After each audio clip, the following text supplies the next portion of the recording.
ओम नमः सिद्धेभ्यः।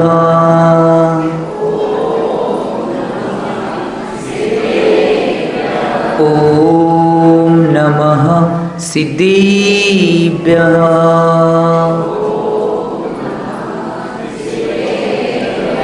ओम नमः सिद्धेभ्यः।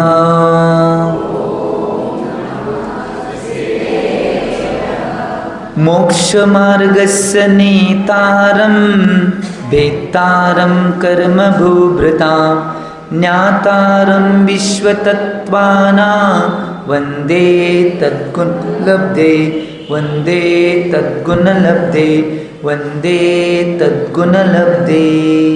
श्रीमैना सुंदरीची कथा ऐकोनी धन्य धन्य तुम्ही व्हा। इतिहास ऐकोनी इतिहास घडवून धन्य धन्य तुम्ही व्हा। श्री सन्मती नंदन कथा सांगुनी धन्य धन्य होतो। कथा ऐकुनी कथा वाचुनी धन्य धन्य तुम्ही व्हा। चूक झाली तरी तुम्ही सांगुनी धन्य धन्य तुम्ही व्हा। धन्य धन्य तुम्ही व्हा। जे बोलो 24 भगवान की। देवादे मूलनायक 1000 शांती प्रदाता शांतीनाथ भगवान की। देवादे मूलनायक 1000 बालब्रह्मचारी नेमीनाथ भगवान की। देवादे मूलनायक 1000 आदि ब्रह्मश्री आदिनाथ भगवान की। देवादे मूलनायक 1000 मुनीसुरतनाथ भगवान की। सिद्धांत शास्त्र की। आचार्य भगवान श्री सकलकर्ती स्वामी की। 20वीं सदी के प्रथम आचार्य जगदीश समाधि सम्राट गुरुनाम गुरुआचार्य शांति सागर जी महाराज की। संत शिरोमणी आचार्य गुरु श्री विद्यासागर जी महाराज की। प्रातस्मरणीय शांत मूर्ति वासलत्नकर आचार्य गुरु श्री सन्मत सागर जी महाराज की। परम पूज्य आचार्य गुरु श्री समय सागर जी महाराज की। अहिंसामय विश्व धर्म की।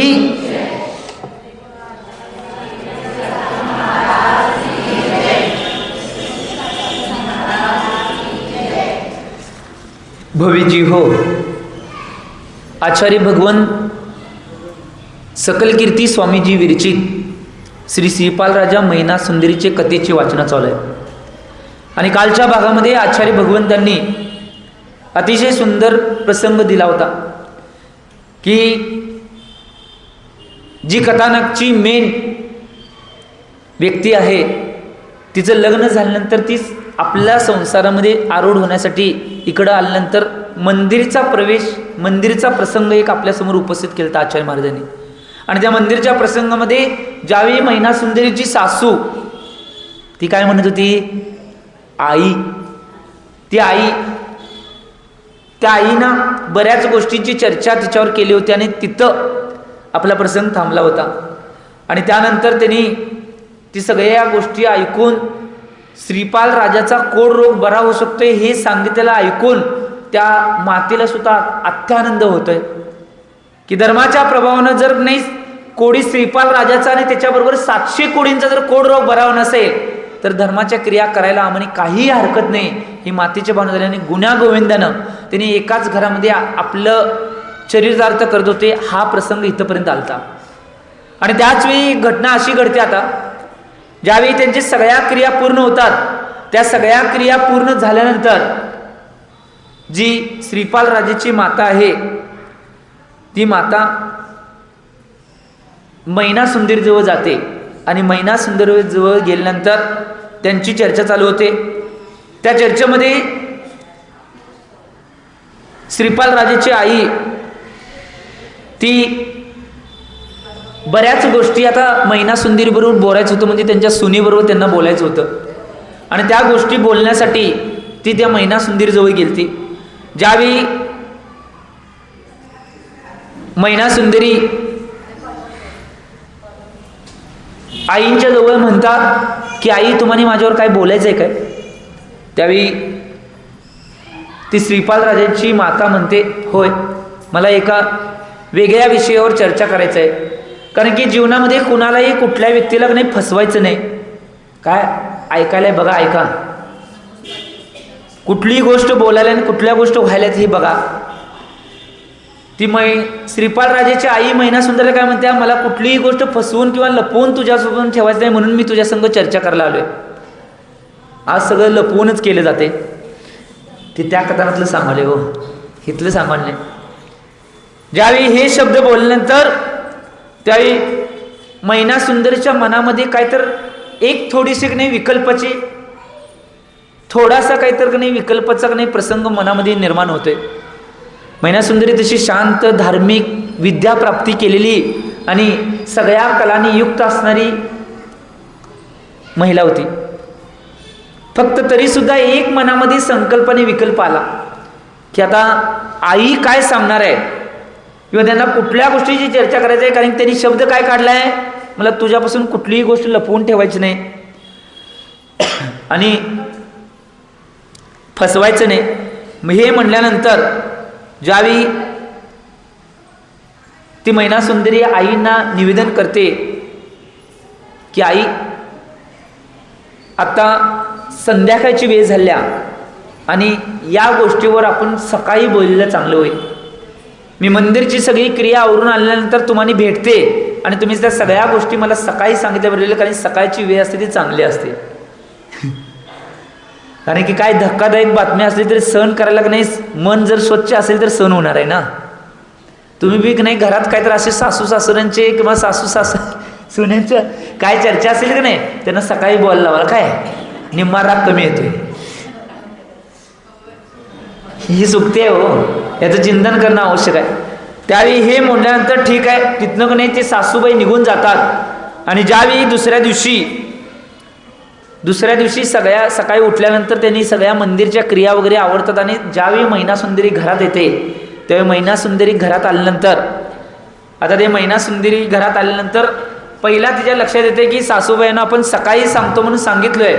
त्यावेळी ती महिनासुंदरी सासूबाईंच्याकडे म्हणजे आईकडे जाते आणि म्हणते की आई, आता जी गोष्ट तुम्हाला बोलायची ते माझ्यासंग बोलू शकताय, मी पूर्णपणे मोकळी आहे. त्यावेळी ती श्रीपाल राजाची आई तिथं आल्यानंतर महिनासुंदरी आपल्या खोलीत आल्यानंतर त्या खोलीमध्ये दोन्ही जाऊन बसल्यानंतर ती भावपूर्वक सासूबाईंच्या चरणामध्ये बसते. काय सांगवलं ऐकायला आहे? सासूबाईंच्या चरणात बसते आणि तुम्ही काय सांगणार आहे ते सांगा, आता मी सगळ्या गोष्टी ऐकून घ्यायला तयार आहे. हे सांगितल्यानंतर त्यावेळी श्रीपाल राजाची आई महिनासुंदरीला म्हणते की मला श्रीपाल राजाचा म्हणजे तुझ्या पतिराजांचा पहिलाचा इतिहास तुला सांगायचा, यासाठी मी तुला इथं बोललेलो आहे. आता आणि जरा मनामध्ये संकल्प विकल्प चालू झाले. महिनासुंदरीच्या पहिल्याचा इतिहास सांगायचा आणि काय इतिहास असेल याच्याविषयी संभ्रम अवस्था मनामध्ये निर्माण झाली. त्यावेळी हे बघ मुली, सासू म्हणते तू अशी का केलीस, ही अशी का केलीस अशी म्हणली नाही, मुली म्हणली. पहिला ती तुझ्या कार्यामध्ये तुझ्या जीवनामध्ये तू सफल हो या आशीर्वाद देतो म्हणते ती सासूबाई म्हणजे आई. आणि त्यानंतर जीवाच्या शुभ कर्माने आणि अशुभ कर्माने त्याची गती विचित्र आणि विचित्र गती बनते.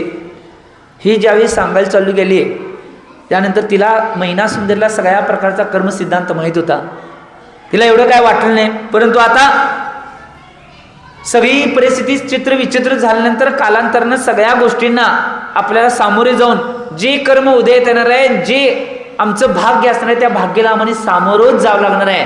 ही गोष्ट बोलल्यानंतर आता महिनासुंदरी म्हणते की आई, तुम्ही कुठल्याही मनात संशय आणि कुठल्याही गोष्टीचा नाही संदेह मनात न ठेवता काही गोष्टी असतील ते सगळ्या सांगून टाका, मी सगळ्या गोष्टींना सामोरं जायला पूर्णपणे 100% तयार आहे.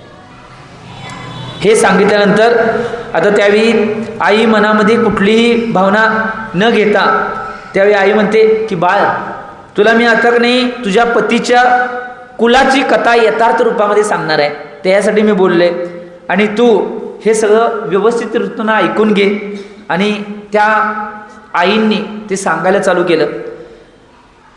अडंग नावाचा देश होता आणि त्या अडंग देशामध्ये चंपापूर नावाचं एक सुंदर नगर होतं. कथा ऐका आता आणि वेगळे वळण आले. अडंग देशामध्ये चंपापूर नावाचं एक नगर होतं. त्या नगरामध्ये सिंहरथ नावाचा राजा राज्य करत होता. सिंहरथ नावाचा राजा. आणि तो राज्य करत असताना त्याची कमलप्रभा नावाची राणी होती. ती कमलप्रभा राणी म्हणजे कोण माहिती काय? मैना सुंदरीची सासू. ऐकायला काय? ऐका, भूलभुलैया आहे आता. कारण की जीवनात एका जीवाची बऱ्याच जीवांसंग 18 नाती सिद्ध होतात शास्त्रानुसार. एक ग्रंथ आहे, कार्तिकेय अनुप्रेक्षा नावाचा ग्रंथ आहे. आचार्य भगवान कार्तिकेय स्वामींनी लिहिला आहे. त्यात एका जीवाची एका माणसाबरोबर 18 नाती सिद्ध करून दाखवले. आणि आत्ता बी आहे. त्यामुळे कुठल्या ना कुठल्या नात्यानं प्रत्येकजण एकमेकांची पाहुणीच आहेत. मागचा जन्म असेल, पुढचा जन्म असेल, 3 पुढचे असतील, 3 मागचे असतील, 1 मधला असेल. त्यामुळं हे वर्णन लय विचित्र आहे. त्यामुळे ते ज्यावेळी वेळ त्यावेळी ते प्रसंग वसंत तिलकाची कथा तुम्हाला ऐकवतो. परंतु इथं आता मेन प्रसंग आलाय. ती कमलप्रभा नावाची राणी जी सिंहरथ राजाची राणी होती, ती श्रीपाल राजाची आत्ता जी आहे तीच होती. आणि या दोघांना सुद्धा नाही शुभ लक्षणे अशी सुंदर मुलगा झाला. आणि तो मुलगा त्याने त्याचं नाव काय ठेवलं माहिती काय? श्रीपाल. काय नाव ठेवलं? श्रीपाल. आणि तो बालक श्रीपाल 2 वर्षाचा ज्यावेळी झाला, ज्यावेळी तो 2 वर्षात झाला त्यावेळी एक घटना अशी घडते. श्रीपाल ज्यावेळी 2 वर्षाचा नाही झाला त्यावेळी 2 वर्षाचा झाल्यानंतर एक घटना अशी घडली की पूर्व पापदोयेच्या उदयामध्ये की नाही श्रीपाल राजाचे वडील मरण पावले. काय सांगवलं ऐकायला काय? पूर्व पापोदयाच्या उदयामध्ये ज्यावेळी श्रीपाल राजाचे वडील वारले त्यावेळी श्रीपाल राजा फक्त किती वर्षाचे होते? 2 वर्षाचे होते. आणि 2 वर्षाचे असताना मरण पावल्यानंतर राज्यामध्ये की नाही अराजकता माजू नये, कारण की राज्याचा राजाच मरण पावलाय. अराजकता माजू नये म्हणून काय केलं? प्रजानंद नावाच्या की नाही जो मंत्री आहे त्या मंत्र्यानं त्या 2 वर्षाच्या श्रीपालला की नाही राज्यारूढ केलं. काय सांगायचं ऐका, 2 वर्षाचं फक्त असताना राज्यारूढ. कुणाचं पुण्य काय उदय येतील, कुणाचा पापोदय कधी काय उदय येतील काय सांगता येत नाही. आणि तो 2 वर्षाचा श्रीपाल राज्यावर राजा म्हणून राजारूढ झाला.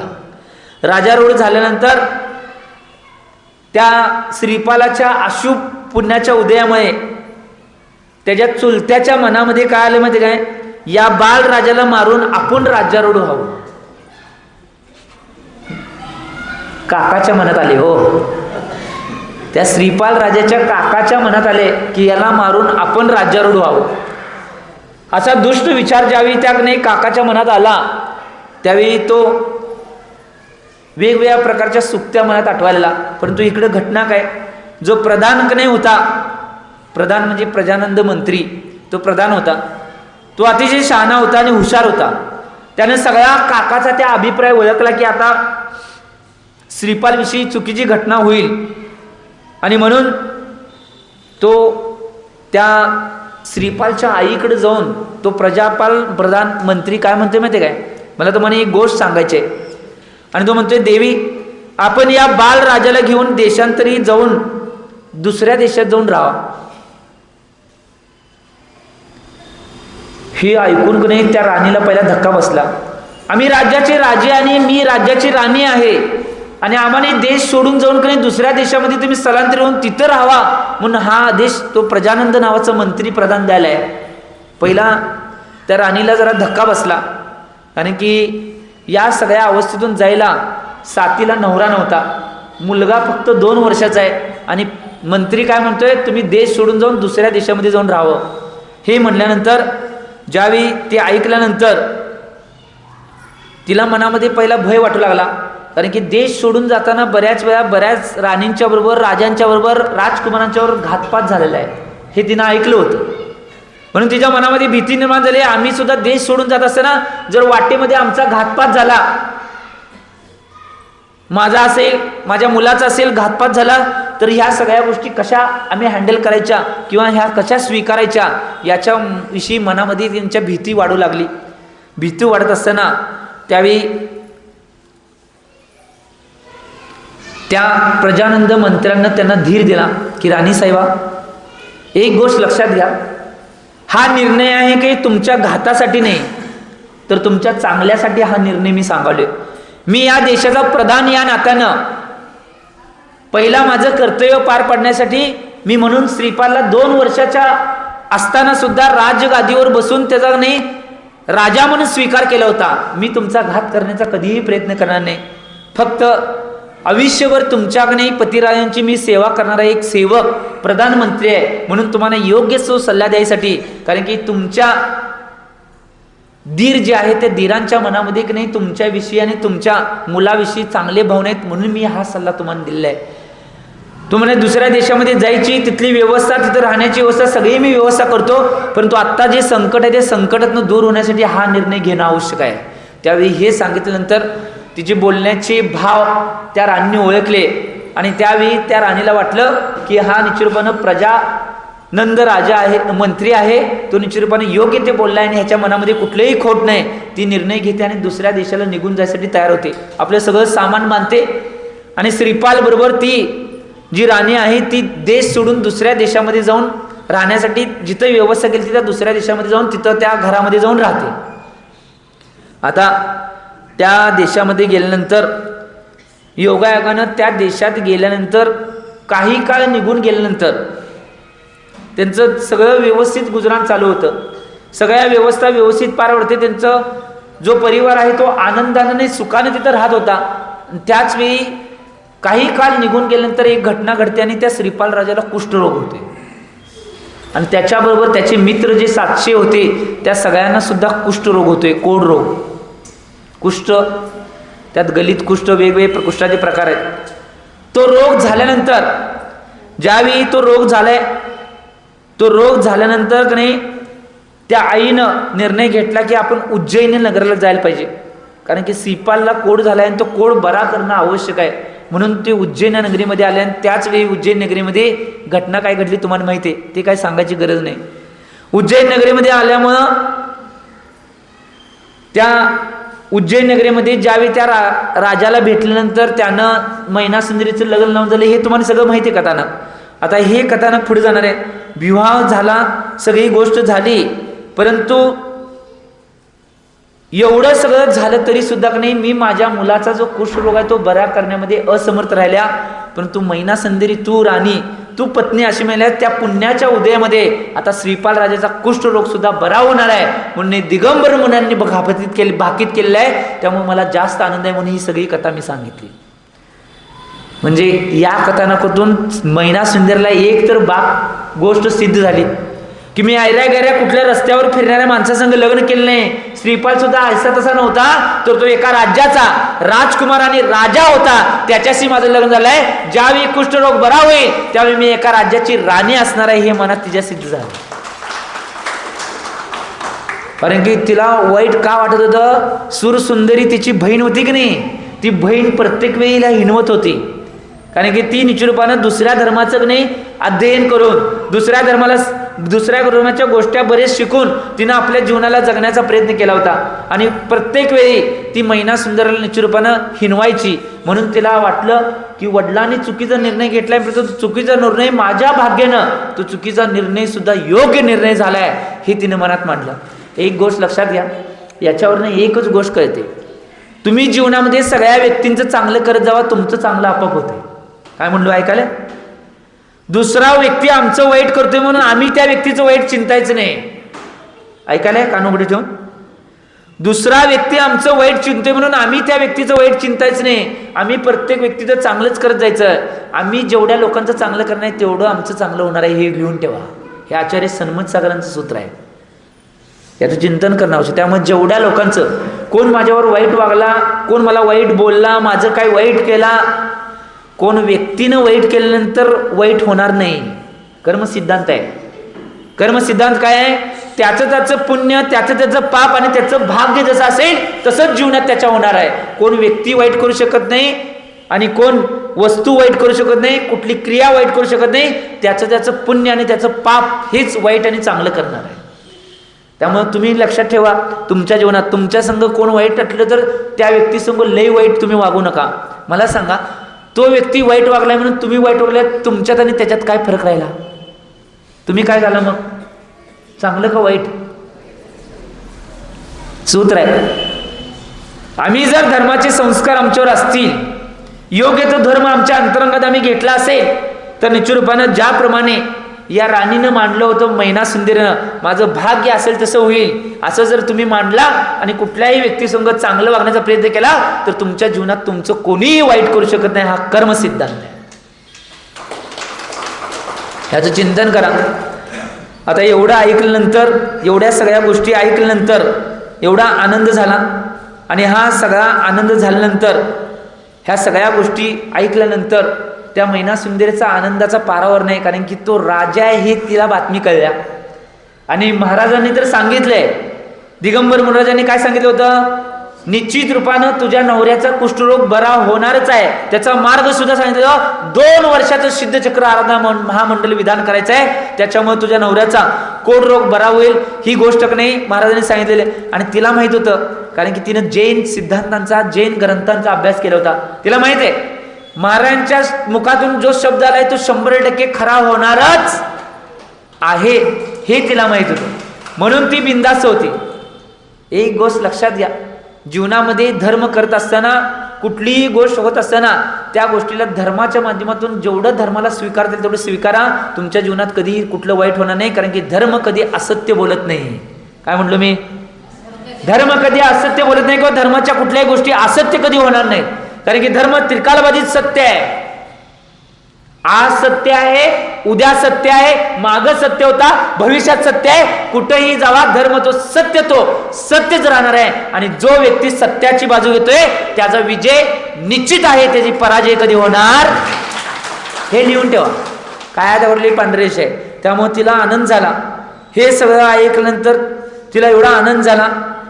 आणि आनंदाचा पारावर ओरलाय. त्यातच का नाही, तिची सासू म्हणजे जी श्रीपाल राजाची आहे ती म्हणत्या की हे मैना सुंदरी, तू किती पुण्यवान आहेस.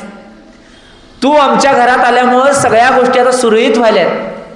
तुम्ही म्हणताय की हा हुशार, ते पायगुण नसते, पुण्यगुण असते.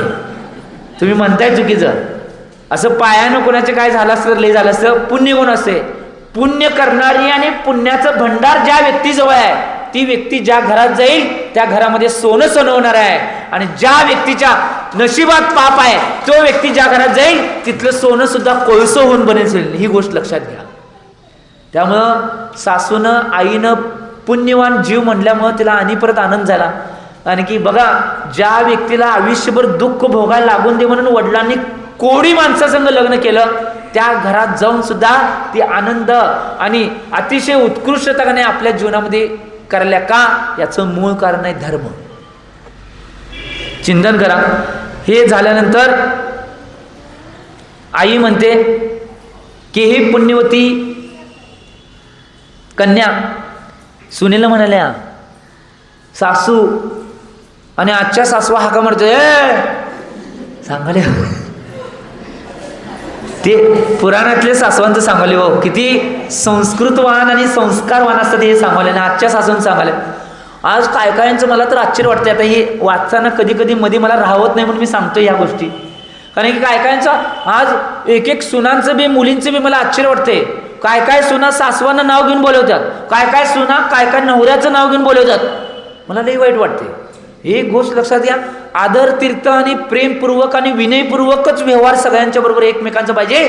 त्यावेळी आमच्या घरामध्ये स्वर्ग निर्माण होईल. नाहीतर आमच्या घरात नरक निर्माण झाल्याशिवाय राहणार नाही. तुम्हाला स्वर्ग करायचं काय नरक? त्यामुळं विनयपूर्वक सगळे शब्द पाहिजे, विनयपूर्वक बोलणं पाहिजे आणि विनयपूर्वक क्रिया करायला पाहिजेत.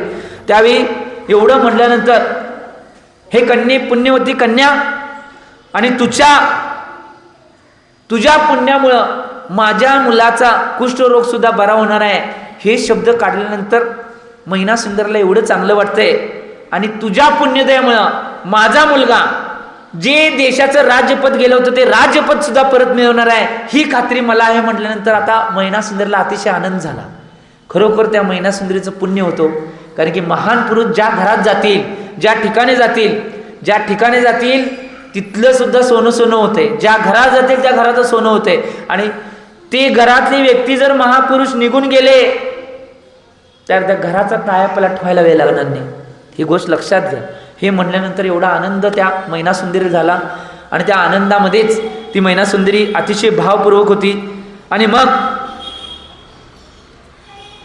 मधीच एक घटना अशी घडते, प्रजापाल राजा आता श्रीपालकडे नाही जायसाठी आगमन करतोय, कारण की त्याला बऱ्याच बातम्या कळतात की अशा अशा घटना घडलेल्या आहेत, ह्या गोष्टी झाल्या, त्या गोष्टी. कारण की एक गोष्ट लक्षात घ्या, तुम्हाला वाटत असेल आत्ताच बातम्या लई जोरात पसरतात सोशल मीडियामुळं. पहिला त्याच्यापेक्षा जास्त मोठा सोशल मीडिया होता. माणसं लांब लांब असून मोबाईल कुठली व्यवस्था नव्हती तरी सुद्धा बातम्या फास्टेड नाही एकमेकांना कळत होत्या. आणि ती माणसं कळल्यावर नाही नुसता हो म्हणून गबसत नव्हती,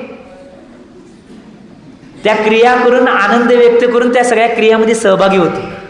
प्रजापाल राजा आता तिकडं श्रीपाल राजाकडे यायसाठी निघलाय, हा प्रसंग आलाय. आणि पुढचा प्रसंग आता आचार्य भगवान उद्याच्या भागामध्ये सांगणार आहेत की प्रजापाल राजा कशासाठी आलाय, काय अवस्था निर्माण होणार आहे. इकडं श्रीपाल राजाचा कोड बरा होण्यासाठी कोणती कोणती अवस्था निर्माण होणार आहे, मातेचा आनंद आहे, मैना सुंदरीचा आनंद आहे, ते उद्याच्या भागामध्ये आचार्य भगवान सांगणार आहे की काय काय परिस्थिती होणार आहे. मी एवढीच भावना करतो आजच्या या कथानकामधून काय कर्मसिद्धांत मिळत असेल तर कर्मावर विश्वास ठेवा, कर्मावर विश्वास ठेवा आणि आपल्या भाग्यावर विश्वास ठेवा आणि धर्म करायला कधी चुकू नका. दुसऱ्यांचं चांगलं करत जावा, आपलं चांगलं आपोआप होतंय. हा एक कर्म सिद्धांत जरूर घेऊन गेला तर जीवनामध्ये चांगलं झालं. सर्वांना एवढीच भावना करतो आणि आजच्या वाणीला विराम देतो. जय बोलो आचार्य भगवान श्री सन्मती सागरजी महाराज की